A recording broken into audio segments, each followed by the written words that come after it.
So today I'm going to talk about perfectionism. And the way I look at perfectionism is it's really about control.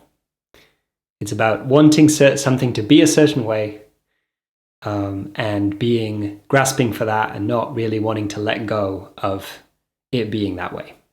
Perfectionism can apply to a lot of different things, as I'm sure you know.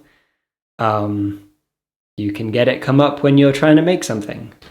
You can get it come up when you're comparing yourself to like how you want to live, like the person you want to be, your ideal of yourself, if you have such a thing. Perfectionism and more generally control kind of can get in it's kind of fangs into anything, in my experience. And I'm still massively work in progress on this. But I just thought I'd talk to you about how I tend to work with perfectionism. What I rely on a lot nowadays is noticing the feeling of what it's like to be in that.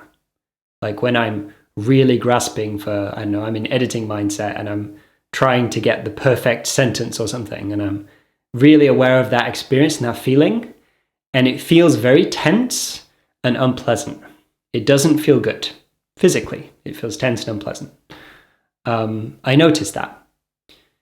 That's the first step, is to notice that you're doing it. And the second step is to be open to doing something different. And to be open to doing something different, you have to recognize like why you're doing it in the first place. Like, what is the perfectionism giving you? What it's giving you is control and certainty, which are really important things. They're really important things for everyone. They're not bad. It's not bad to want certainty. It's not bad to want control over how something's perceived or whatever. That's not a problem. It just gets out of hand. It can get out of hand. And also when the perfectionistic part of your mind is active, like when you're really, it's the analytical, discerning part of your mind and not the kind of creative, open part of your mind, right? And so it's going to get in the way of you creating stuff because it's just a different. I read a book recently by John Cleese on creativity. I don't remember the name, but he was talking about creativity, and it's pretty much this framing that he used. And it's not an uncommon framing. A lot of well-known, established creative people will talk about this. Like you have part of your mind that.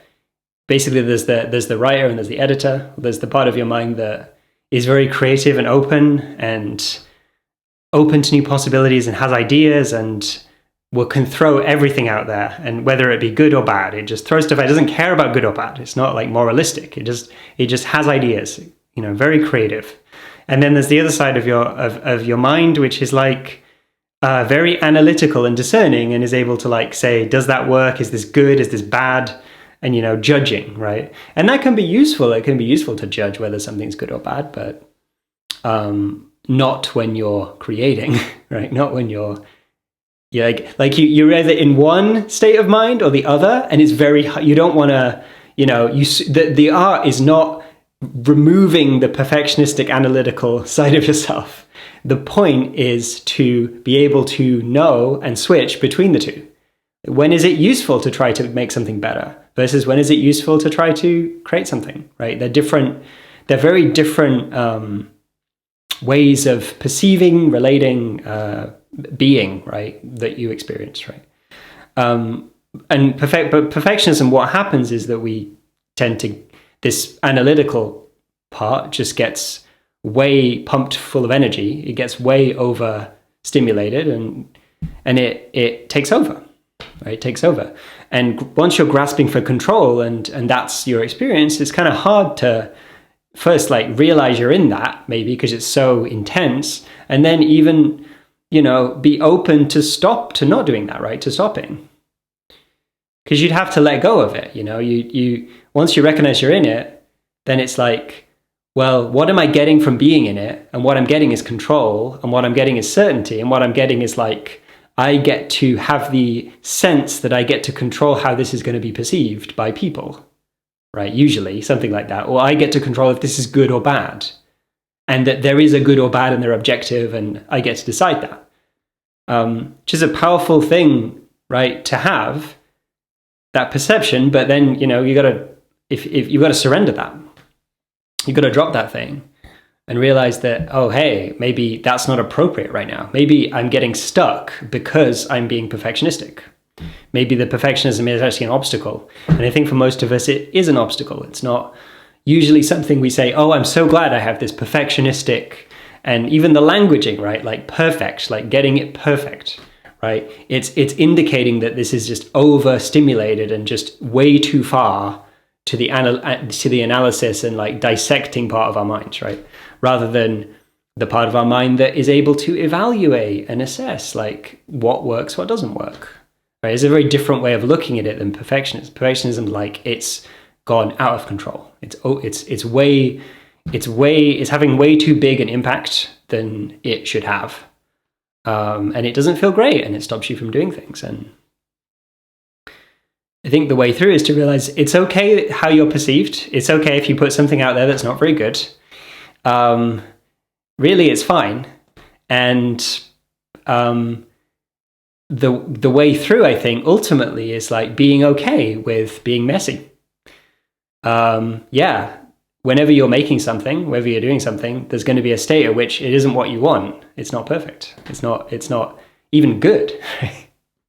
And like, that's okay. And you're not perfect. And you're not sometimes even good, right? And that's okay. You can be messy. I want you to feel like you have the permission, and I want myself to feel like I have the permission to be messy more. Just make a mess. Like, put something out there that isn't good. Put something out there that sucks. Raw, unfiltered suckage, right? It's not very good. And that's fine. You're not gonna pass away because of this, right? Like it's might be uncomfortable to let go of the control, but it's possible. And I think it's a muscle that you can develop. You can learn to let go of the control. And again, I think it's very useful to be able to tell when you're in it. So practice noticing when you're doing it, and then be like, okay, well, do I really need to control how I'm perceived right now? Do I really need this to be good?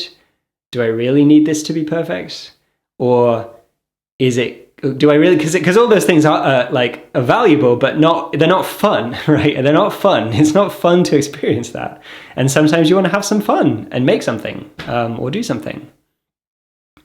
So I'm a big advocate for noticing the actual feeling of what it's like for you. And that's going to be so specific to you. How you experience perfectionism and all your internal stories and beliefs and that entire structure you have around it is going to be completely personal. But I'm willing to bet good money it's about control. Like it's about having control and the certainty that control gives you. Right? Or the experience of having certainty rather than the experience of really not knowing, like the discomfort of not knowing how something's going to look, the discomfort of not knowing if something's good, the discomfort of even letting go of even knowing what's going to come next and trusting yourself, basically. So I'm willing to bet that there's a good chunk of that in there. But your specific structure and the beliefs you have around it are gonna, mileage may vary, right? But yeah, I find it immensely helpful to be able to notice when I'm in it and to be open to letting it go. And it's also okay not to let it go sometimes. Sometimes you really want that control, and it's okay to have control. We all need some level of control. There's nothing wrong with control. I just want you to appreciate, and I want myself to appreciate the limits of control. Like, I think surrender can be more powerful. So, again, this is a topic I'm probably going to be talking about more. It's near and dear to my heart, perfectionism. And I guess I'm learning to embrace that part of myself more, to not fight my perfectionism, to not make it an enemy or make it bad, but see its use when it's appropriate, be okay with sometimes needing control and to control like how something looks or if something's good. That's okay. You have my permission, and hopefully you have your permission to sometimes be perfectionistic, and to sometimes really try to have control, as well as to let go of that sometimes and just see what happens. Maybe something fun happens, and letting go of the perfectionism creates space for playfulness and fun and other stuff. So yeah, hope you enjoyed, and see you on the next one.